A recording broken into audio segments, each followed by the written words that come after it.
looking like a supermodel. Your ass from the side looks just like a Colorado. I love the way you ride, put that thing on full throttle. So get Power, di ba? Ngayon, dito kami sa Toyota Quezon Avenue para ilabas ang aking sasakyan. Grabe, as in very excited.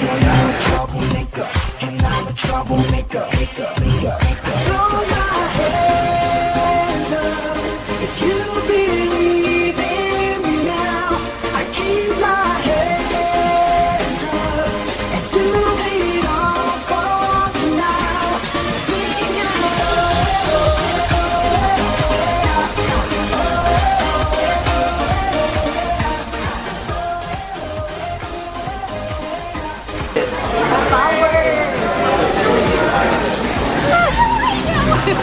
Power TV Global!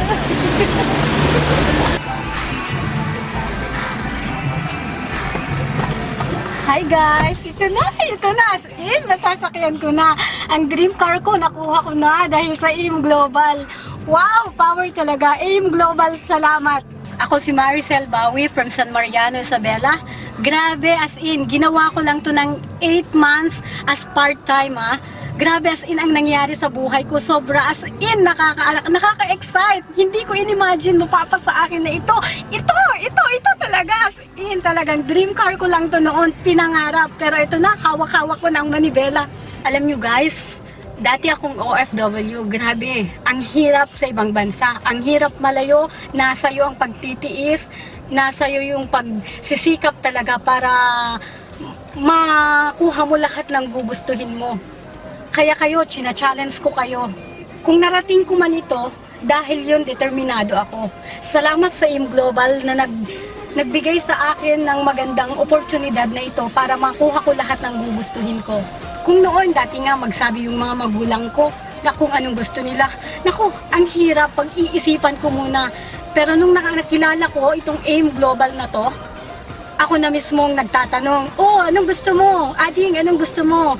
Yun, lahat na ibigay ko sa kanila kung anong gusto niya. Kung dati nakasan lang lupa namin, na ibalik ko dahil sa AIM. Alam mo yon, mahirap talagang buhay abroad. Tiyak naman ako. Kasi ako lang yung inaasahan ng parents ko. Pinaghirapan nila akong pag-aralin. Ngayon ako yung parang breadwinner sa amin. Ang hirap kitain ng pera. Pero nung nasa AIM ako, grabe. As in talaga. Hindi yung grabing matotorture kang mag-isip na magbigay sa magulang mo. Pero nung nag-AIM Global ako, Nay, ano gusto mo? Nay, ganito, ganyan. Ay, ang saya-saya talaga na may bigay mo lahat ng gusto ng mga mahal mo sa buhay. Kaya nagpapasalamat ko sa AIM. Power ka talaga.